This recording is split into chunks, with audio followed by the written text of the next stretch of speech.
It's 7:36 on LBC. Kemi Badenoch joins us, the Conservative MP for Saffron Walden, my hometown, so I know it well. And it's great to see you here. You've made a real impact on this contest. Were you expecting to get the levels of support that you've had so far when you signed up for it? To be honest, I don't know what I was expecting. It was a bit of an instant sort of spontaneous decision with some of my MP colleagues, the ones who resigned with me this time last week. But why you and not them? They said they thought I could do it. And I thought, this might be something that I might think about doing sometime in the future. But because I'd always been discussing with them about what the party was getting wrong. And as ministers, we don't say what we think. We have to take collective responsibility and hold the party line. But behind closed doors, we talk about the things that we disagree with. And we were all of the same mind. But they felt that I could make the best case for what we felt was going wrong in the country. Oh, that's very flattering of them to say that. It was very flattering, and they did twist my arm. But I mean, I'm glad they did. Most people, even politicians, have a bit of imposter syndrome. Do you not suffer from that at all, or are you incredibly self-confident? I think we all do, but I just think it's more important to do the right thing and say what needs to be said. And after the resignation, it was like a weight was lifted off my shoulders. And we all thought, well, what do we do now? And the compulsion to do something, given the melee that we're all in, is what spurred me on. So it's been 7 days, and it's been amazing. And the support we found in the party has also been amazing. And you're a good fourth place. I mean, you're not that far behind Liz Truss, which is a place that you probably didn't think that you would be in by now. No, so I'm very pleased, but I am in it to win it. And what has given me confidence is that I've beaten, I think, 5 Secretaries of State or former Secretaries of State, and also today the Attorney General. So that shows that I can hold my own with all of the people who've been in Cabinet. And in fact, people are asking, well, why? I think Seb Payne has an article in the FT about why some of people have not been put in Cabinet when clearly there was so much talent on the backbenches. And that, I think, is incredibly flattering to hear. Has that been a matter of frustration for you over the past couple of years? I mean, you've had various ministerial jobs. I know that you have been a little bit frustrated at times with the sort of strictures of what ministerial responsibility imposes on you. Yes, and I'm sure you will find other ministers who will complain that I often stray outside my brief, but I just can't help it if I think that something isn't quite right. So something like the online safety bill, I had written letters to DCMS saying what we're doing is not correct. Look at what these people are talking about. Section 10 isn't quite right around the legal but harmful. I like most of the bill is good. It started off as the online harms bill, looking at terrorism, abuse of children, but it's expanded. It's become a Christmas tree bill with lots of other things put in it. And I do understand the issue it's trying to address, but I think the way it's worded, it'll end up going after people who aren't doing anything wrong and puts power in the hands of politicians, which I don't think is correct. How does it go after people who you say aren't doing anything wrong? Because it defines legal but harmful in a way that is based on the perception of someone who feels that harm has been done to them, rather the intention or whether actual harm has taken place. So, for example, if someone says, and this is one of the most frequent examples, if someone says, I don't think trans women are women, you can say that has caused severe distress and that's harmful, but that's someone's personal opinion. That wouldn't be covered in this. That's not true. Why would you think so? Well, because if you look at the way that it depends. I suppose it depends which section we're looking at. But for example, Section 19, subsection 2 of this bill, you say it puts it puts too many protections on, or doesn't put enough protections on freedom of speech. Now, the advocates of the legislation would say it actually enhances freedom of speech. I disagree with them. We can go back and forth on it. There are other areas which I can't remember exactly which sections. They are in my notes, but this is something that we've been having lots of arguments about. And just day before yesterday, David Wilson QC, the former Advocate General, agreed with me and said that I was correct and the Secretary of State was wrong. So when you have and Nadine Dorries has had a bit of a go at you today. She has, and she's entitled to say what she feels. I'm not going to be having spats on Twitter. That's not me. She likes doing that. I have a view, and I've said that I won't be supporting the bill in its current form. Not that I don't like all that's in the bill, but I think it's important that those of us who are backbenchers get a chance to say what we think is wrong. And given that there is a caretaker government, this is not the time to be putting. But do you think that the sections on children's protection, on pornography, for example, or self-harm, those are fine. Yeah, those. Are you're okay with those? Yes. It's actually specific. It's a specific bit. And one of the hardest things about being a politician is people often assume you're saying more than what you're saying. What I said was I won't support the bill in its current form. People have heard she won't support the bill, which is a completely different thing. So it's nice to be able to make that nuance clear. You are accused of being a culture warrior. Yes. Which, given that you've been Equalities Minister for I don't know how long for, but certainly for the last year or so, is quite something. And people we had Dane Baptiste, the comedian, was on the programme last night. And he accused you of trying to make critical race theory illegal. He called you a marionette of the establishment, which I took him to task on because well, it seemed to me that he was basically saying that you were willingly, as a black female Conservative politician, you were willingly being used by the white establishment politicians. And of course, he's completely wrong. I'm my own woman. I have my own mind. What I said, again, this is another example of people who they can't really understand nuance. They're so obsessed with polarizing debates that they're not listening to what people are saying. What I said in that debate in, I think it was 2020, was schools should not teach critical race theory as fact because it's disputed. And that's what we do for a whole range of things. But all people heard was the first bit of that sentence, don't teach critical race theory. The truth is, they don't actually teach critical race theory that much. The theory as it is in academia, they practice it, which is something completely different. And one of the challenges that we have today is that I don't know whether it's the cultural establishment or whoever, seem to think that there is only one way to be black, and anyone who is not like that is not really black, which of course means nothing to me. I grew up in Nigeria. It's a country of 200 million people. It's a great country, has lots of difficulty. I speak another language, I speak it as a first language, in fact. English is my second language. Not many people know that. I don't need people whose only experience of being black is being an ethnic minority in the UK to tell me what that means. Because effectively, what he was saying, even if he didn't know it, was that you can't be black and be a Tory. Yes, which is, of course, nonsense. You can be black and be a Tory and be successful. And we see variations of this argument in schools. Where you're quite swotty. That's not really the black thing to do, and so on. And it is its own form of racism. But one thing that I try to make clear is that if you are a black person who challenges this orthodoxy, you get shut down. And I use someone like Tony Sewell as an example. So even though I believe that we are probably the majority who have this view, most people don't want to say anything because the cost is too high.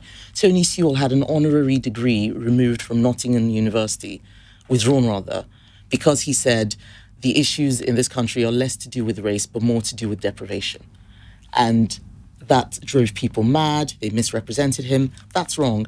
And I feel that it is my duty, not just as a minister, but also as an MP, someone who has a voice, who can't be easily shut down or cancelled, to speak up for those people. And the difference between someone like me and the Dane Baptiste is that I am willing to accept that he has a different view. He does not believe that I should have my view or I should exist. That is a real problem. These are people who want to cancel and want to shut out other people who have a different opinion, and I won't stand for that. You are somebody who I think is seen as a bit of a divider rather than a conciliator, though, aren't you? And given what the country's been through over the last 6 years, I wonder whether that is a good trait for a new Prime Minister. I think it's a shame that people think that, because that's not actually what I've been saying. What I do say is that we should not divide ourselves. We should not focus on the things that make us different, but focus on the things that make us the same. I tell people that I don't see skin colour, I see individuals. I think looking at skin colour all the time is divisive. So how can my saying that be divisive? It's completely wrong-headed. It's very topsy-turvy. But people never believe that, do they? Because I've said that on the programme in the past. So how could you possibly understand as a white man? They are wrong. They are wrong. They don't believe that because that's how they think. And they think that way, so they assume everybody else thinks that way. That's not true. People are different. There are some people who see skin colour. There are some people who don't notice it. And we should be able to accept that rather than saying that the people who don't notice it are liars. What about experience? Because, yes, you have been a minister in, is it 3 different departments? Yes. But not at cabinet level. The phrase "no time for a novice" has been bandied about a bit in this contest. But do you see yourself as a change candidate, somebody who's going to bring in a completely different way of governing? Absolutely. And I mean, you've made some proposals. I was reading something, was it today or yesterday, about you want to split up the Treasury and reduce the power of the Treasury, to which I thought, good luck with that. It wouldn't be quite a split, but taking the responsibility for economic growth and having someone else mark the homework there, I think is quite important. And I say that because I was the minister responsible for economic growth. I was the Treasury Minister, the Exchequer Secretary to the Treasury. And when you've done a job, you should have ideas about how the job can change and be improved. And you rarely hear anyone saying, well, this is actually how... But would you know how to drive that through? Yes. I suppose what I'm saying is, if you're a Prime Minister... I kind of touched on this with Tom Tugendhat, who's got no ministerial experience. How do you know how to pull the levers of power and turn the oil tank around? By having good people. So it's not. So one of the problems that we have in this country is that we started moving towards a presidential system, assuming that the personality of the Prime Minister has to do everything. That is not the case. A Prime Minister should have a cabinet, and everyone in cabinet should be there on merit and be competent, not because they supported the leadership bid or because they're mates or whatever. When you have that, you will get a government that works better. Someone like Theodore Agnew, for example, who resigned recently, and I was in the Treasury with him as a Treasury Minister. He's brilliant, and he was pointing out things that were wrong in the Treasury, and no one was listening. And he and I would have conversations, we would talk to officials, but officials don't respond to junior ministers in the same way that they respond to the cabinet minister. And that is the sort of person who he's backing me, he's supporting my campaign, and he's brilliant. He would be able to do that sort of job. He has the experience. I also have Michael Gove. He is the longest serving and the most experienced cabinet minister backing me. Of course, he would be in any cabinet that I had, but it's about people. It's not just about me. What I would be providing is the leadership and the direction. We need to change. We can't keep doing things the way we've been doing over the last 5 or so years. Have you told Michael Gove, or have you negotiated with Michael Gove what job that would be? Nope. No, I have not. Although he is somebody who I think he could do anything and everything brilliantly. But he's always wanted to be Chancellor, hasn't he?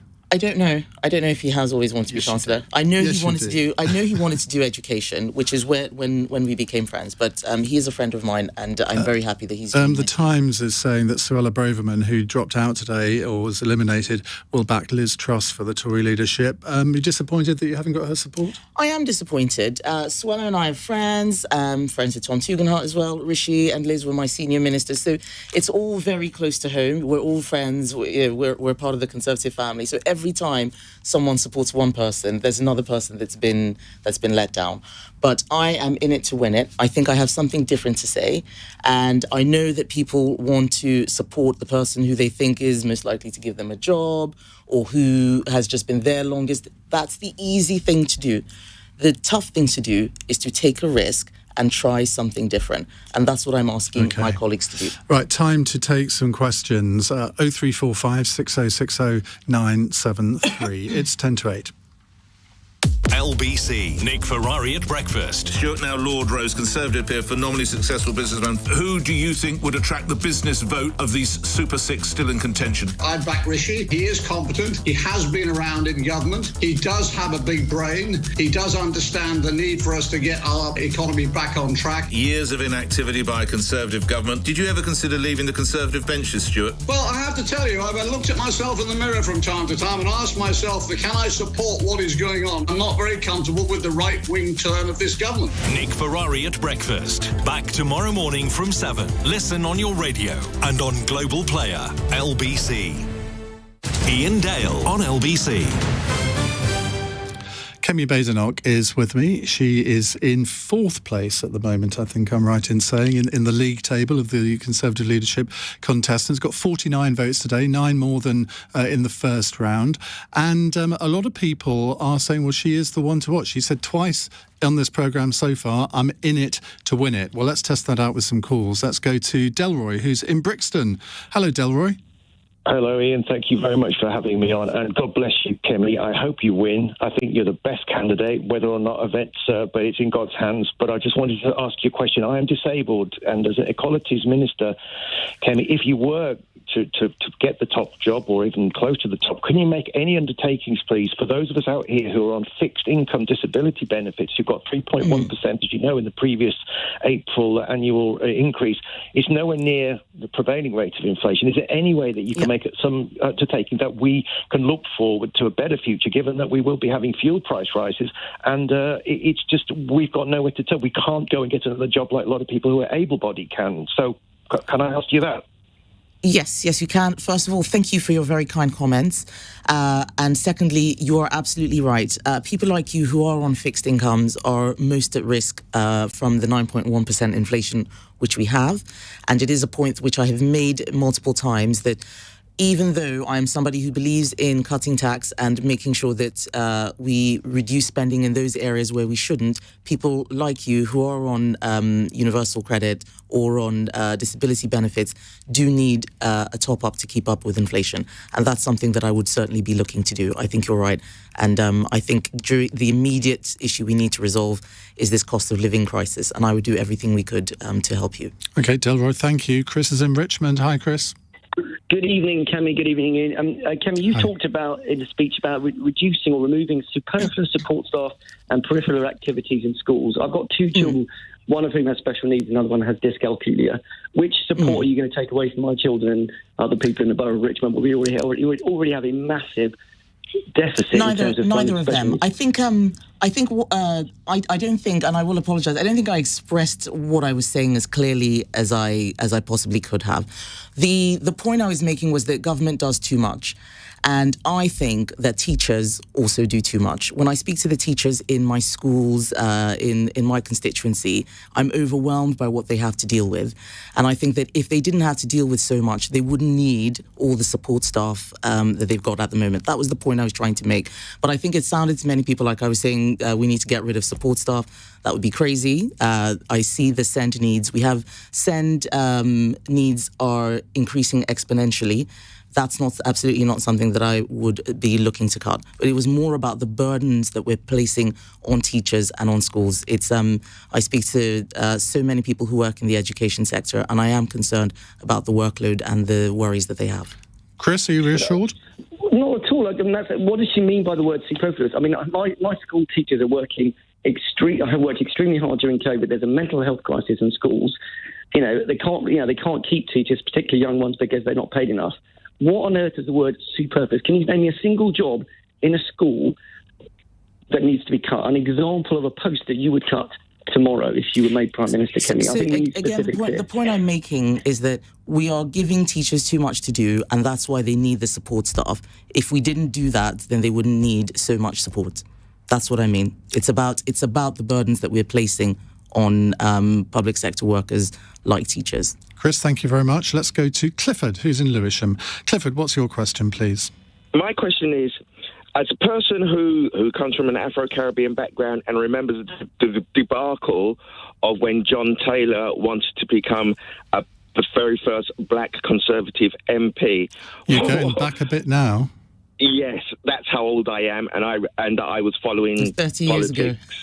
Yeah, and I was following politics then, and seeing how the Tories have treated black people over the years, especially, and now that the only reason I believe that the Tories are accepting people of colour is because of the law that if you didn't, then you couldn't stand for Parliament. What makes there's no such law. I'm afraid there's no such law. What I would say to you is it wasn't the Tory party that rejected John Taylor. It was the voters. And that 92 election, quite a lot of people lost their seats. Quite a lot of Conservatives lost their seats. Labour made many gains, and many candidates didn't win. I don't think he was treated particularly well.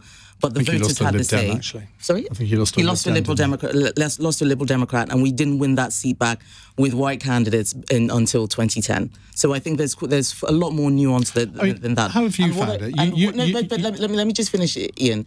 I think, given the level of diversity that we have in the party, it is crazy to say that things that Conservatives don't treat people of colour well. That's absolutely not true. There's so much that we have done, and we have a program called Inclusive Britain. It's our strategy for inclusivity and reducing ethnic and racial disparities. I think people need to look at what government actually is doing and not look at what happened 30 years ago in one particular constituency and paint us all like that. When you were selected for Saffron Walden, a very white area, yep. Not many people would have expected a black woman to be selected in a seat like Saffron Walden, but Priti Patel was selected in Whittam, James Cleverly in Braintree. That's right. Adam Afriyie in Windsor. I could go on. But have you encountered any of the prejudice that Clifford clearly thinks exists in the Conservative Party? No. The prejudice that I encounter is always from the left. So when I got selected in Saffron Walden, and these are the sorts of people that I tell you don't see skin colour. They're listening to what you're saying. And that's what's amazing about our country. I came to this country age 16, and I'm standing to be Prime Minister. Isn't that amazing? Yes, I was born here, but I didn't grow up here. That is amazing. And I don't understand why people want to ignore all of the good things and only focus on the bad things and use the bad things to tell the story. We should look at everything in the round. And I'm just very proud of my party and the way that we are representative of this country. Mukhtar says, Ian, this lady is a breath of fresh air, answering questions like a human, not an MP, and I tend to lean towards Labour. Please ask her what she thinks of Rwanda-gate, he calls it. Okay. It's been very interesting watching the reaction to the policy on Rwanda. I'll start off by saying that I support it because Rwanda is not the country that it was 30 years ago. It is actually a place people go to on holiday. But we accept refugees from Rwanda because of human rights abuses, though, don't we? That might be the case. It is the case. Yes, that might be the case, but that doesn't mean that the people who we would be sending there for asylum would be undergoing that. We do that for loads of other countries who also accept asylum seekers. So we need to be a little bit more balanced on that. But what's amazed me is the way that people have talked about Rwanda. I would say trash to the country. That's been actually very insulting for people of sub-Saharan origin. I know that it is a tricky policy. It's something we've never done before. But people are dying trying to come to our country. They are dying, they are being trafficked, and the only people profiting are people smugglers. It is not legal immigration. It makes it harder for people to come to our country legally, and we need a deterrent. If people know... It's not a deterrent, is it? I think if we could get past these legal hurdles, I think it could be. We haven't tried the policy yet. But it can only be a deterrent if you say, do this and you will be deported to Rwanda. What we're saying at the moment is you've probably got a 1 in 100 chance of being deported to Rwanda. That is not a deterrent. I think do it and you may have to go to Rwanda. And I don't like the word deported, even though I understand why you use it. Do it and you may is a deterrent, but let's try it. If the policy doesn't work, then we will know we tried it and it didn't work. But at the moment, we are being stopped from carrying out policies which we have made commitments to the public about, and I think that is wrong. Right, let's go to Sarah in Grimsby. Hi, Sarah. Hi, Ian. Hi, Kemi. I hope you're both well. I was just a simple question, really. Kemi, what are you going to do for young people? For young people, I think that there are so many things that is creating intergenerational unfairness.